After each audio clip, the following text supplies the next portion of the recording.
It seems like we are in the jungle. Jesus Christ. I read this from Zero Hedge today. When I say left, right, Democrat, Republican, and people sit there, oh, I'm a Democrat, I'm a Republican. You are part of the problem if you play these games. Well, that's my team, that's my team. And just like Jesse Ventura said, who used to be a former governor, also, of course, former WWE or WWF, whatever it was called back then, championship wrestling, you know, with Hulk Hogan and them. He said politics, these politicians are just like we are in pro wrestling. We pretend to hate the other guy, we're out in the stage, we're in the middle of the ring, we're beating each other up. As soon as the show's over, we're done for the day, we go out and have a beer together, go get something to eat, have a good time. Best of friends. Now, the hearing today has this guy, chairman, I guess he's a Republican from Oklahoma, House Agricultural Committee Chairman, Frank D. Lucas, grilling how, you know, basically he said, you know, it is critical that we shed light on this global, MF Global matter, in which in no uncertain terms made it clear just how disgusting this man would be with MF Global if it was found that John Corzine is guilty of stealing client funds, throwing a big old fit. He's upset. We got to get to the bottom of this. Top contributors, payoffs, or I'm sorry, excuse me, campaign contributions. Sorry about that. Top contributors, campaign contributions, or contributors, out of 1, 2, 3, 4, 5, 6, 7, 8, 9, 10, 11, 12, 13, 14, 15, 16, 17, 18, 19 of the top campaign contributors to Mr. Chairman Frank D. Lucas, who's throwing a big fit. We're going to look at MF Global, this banking disaster. Number one highest paid in contribution. Not second place, not number 19, 15, 2, 3, 4, number one. The American Bankers Association. This guy's pretending to be upset. MF Global, we're going to get to the bottom of how... Are the cameras off yet? Yeah, oh, okay. How did I do, guys? Did I do good? Okay, good, just checking. That's how that probably goes down. So, along with that headline, Corzine, as we all read all day long today, Corzine, quote, don't know where the MF Global's missing money is. John Corzine plans to tell a House of Representatives committee, which he already did, that he doesn't know the location or whereabouts of the client's money that went missing from failed investment firm MF Global. The former U.S. Senator, which I didn't know he was a U.S. Senator. I knew he was a former governor of New Jersey, I believe, right? The former U.S. Senator and governor and former CEO of Goldman Sachs and now former CEO of MF Global has been subpoenaed to explain how MF Global, which he led for about 20 months, collapsed into the 8th largest bankruptcy in U.S. history and why an estimated $1.2 billion in client funds is missing in a, quote, prepared testimony. In other words, his lawyer wrote it up for him.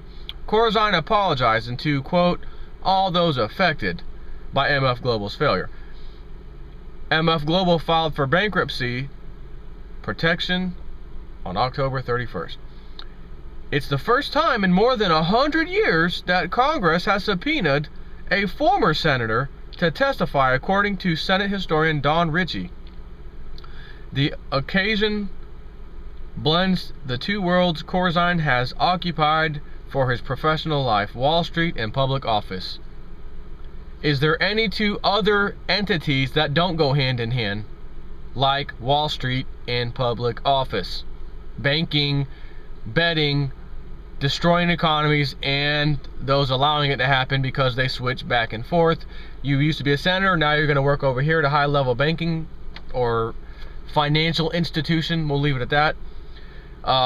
You were at a financial institution, we need you over here in the Treasury Department. We also need you to run the Federal Reserve, and we also need you on the board of the CFTC, and we also need you guys over here in the SEC, Security and Exchange Commission. Huh. You don't suppose that they would, well, these guys have the brightest brains. These guys were in the trenches, so to speak, in their former life in the Wall Street, right? Who would be better for the job to regulate? These guys know the ins and outs. Well, you know, you're right. I mean, yeah, who better? And then you see clearly, oh, that's why they were in that position. Oh, that's why Goldman Sachs is everywhere in our entire government. They come and go. It's a two-way door. They go in, they go out. Back to Goldman or some other high-level financial institution. Back into government, back out. But he was a Republican. Whatever. He was a Republican. I had to vote for him. I'm a Republican, and he was running for governor, and I just, you know, got to have a Republican. That's my party. What about you? Oh, I'm a Democrat, damn it, and I hate those you pesky Republicans. Well, who'd you vote for? Oh, I voted for such and such. Doesn't even matter. Pick one. Oh, you that same guy who also had problems, who also deregulated the markets? Yeah. Why did you do that? Well, because I'm a Democrat. That's my guy. That's my party. I got my little cheerleader thing going. And this is where it leaves you. So instead of the headline, Corzine, don't know where MF Global's money is missing. The guy isn't even in handcuffs yet. Nor is there even talk about him being arrested or charged with anything.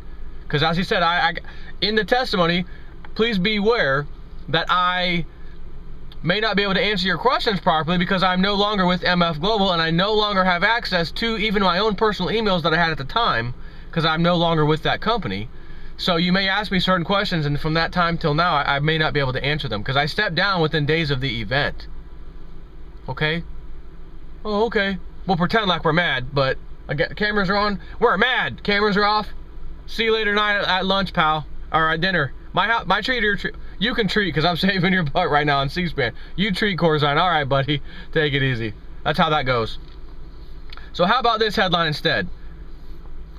You know, Corzine, don't know where MF Global's $1.2 billion in clients' fund is. Change that headline to new headline today. Bank robber. Quote, I don't know where the missing $50,000 is I stole from this one specific bank. Do you think he'd be saying that as he's being rushed into jail and the cameras are on him? Do you have any comment about where the $50,000 is? And he's running and their cops are pushing him in handcuffs into the door. I don't know where the 50K is. And he runs off to do his time. Get sentenced, etc. And that's only 50K, right? Just some average bank robbery, which nowadays is less than that.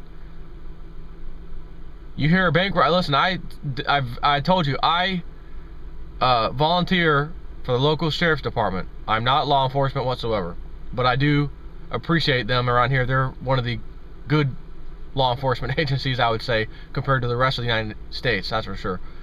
So I enjoy helping out. But if a call were to ever go out, any kind of robbery, doesn't matter if it's a bank robbery, doesn't matter if it's a convenience store robbery, all units in the area are going priority 1.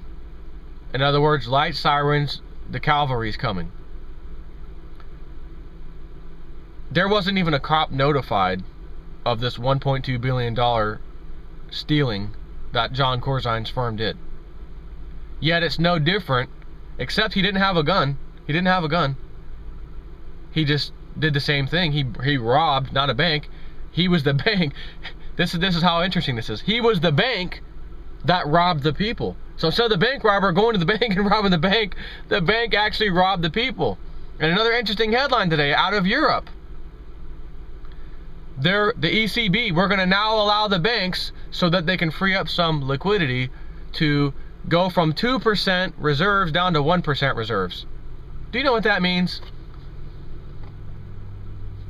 If you were a bank recently, you only had to have 2% of all of your account holders, clients, me, you, the next guy who goes to that bank, all of those funds we put in our bank, you'd only be required to have 2% of all those funds in your bank, in the, quote, reserves. We have a solution to free up some liquidity. What is it?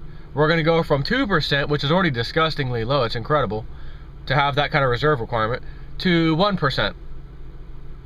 And they'll probably do what we did during the 2008 crisis. Let's put a law in place in the healthcare bill that states banks in this emergency environment don't even have to have any reserve requirements. Zero.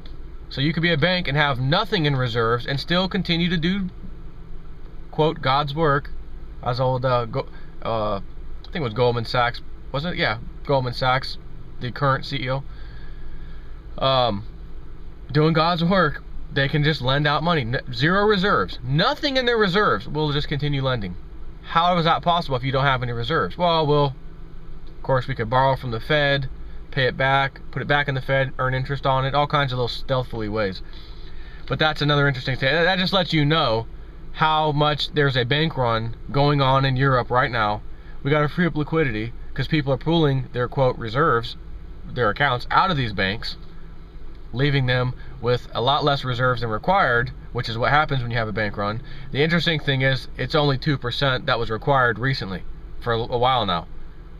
You're only reducing that by 1%. That's like nothing. That'll be cleaned out here shortly. And then what? They'll go to 0%? Fine. And then that'll be gone. Then the banks have no money in the banks, basically. They're like they're vacuum. There's nothing left. There's no more gas. It's just vacuum. It's just fumes in the banking system.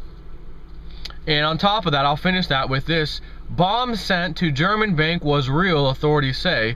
CNN, a suspicious package sent to the chief executive of Deutsche Bank in Germany contained a functioning bomb, law enforcement officials in the state of Hesse announced Thursday. The package was addressed to Joseph Ackerman, the bank's top executive in Frankfurt, Germany, was intercepted Wednesday, police in New York said earlier. Criminal investigators in Germany are pursuing the case, they said in a statement on Thursday. The device, which contained shrapnel, was detected in the bank's mailroom about 1 p.m. local time, said New York Deputy Police Commissioner Paul Brown. It did not detonate. The return address that was listed was a European central bank, which would likely increase the chances of him opening it. You gotta give him credit for trying to have this bomb go off. He did he or she, whoever it was, did the right things. But they caught him. You know, what a shame. What a shame I couldn't be reading this right now and hear how a top bank official got detonated, basically, by a bomb. They're gonna be jumping out of windows anyways and hanging themselves when this all goes down, and or killing each other anyways to shut each other up for blowing the whistle on things that you and I still don't even know about in the banking world. So that's it for this video. I've covered everything I need to cover. I now have, I believe, 6 pages. 1, 2, 3, 4, 5, 6 of my WebBot summary, which I'm not reading right this second. I will have to do this later tonight. I try to do it normally a few days after Cliff High submits out his WebBot report for people to buy it for $10. It wouldn't be fair if I immediately the same day or the very next day did a quick summary. He could be potentially losing out on some revenue. And let me tell you, the amount of servers, data pipe he has coming in, whatever, cost a significant amount of money per month, and he deserves every $10 fee that he wants to charge for this damn WebBot report. I didn't cover everything in the report by no means, but I am going to be reporting on everything that I feel I guess I want to talk about, which I would assume you would too, but there could be some interesting things in there that I completely left out that you may want to go check out. And again, for $10, really, you know, we'll buy the report. So I'm ending this video sometime later tonight. I'm planning, hopefully, to release this report. Myself and Pastor Dowell have some battling to do tonight on a game, co-op mode, that we started a little while back, and it was pretty fun. So we're gonna have a little break time from Realist News and Straightway News tonight. Hopefully, if he can free up some time, he said, have a little bit of entertainment. I wonder how many other pastors out there do the same thing. I don't think I know any of them. Just let you know what a cool guy he is, how down to earth he is. But that's all. Like I say, I would read it now if I could. I'm waiting on my wife to show up. We're fixing to go to the mall for a little bit and head back home. So anyways, I'll talk to y'all later. Take care.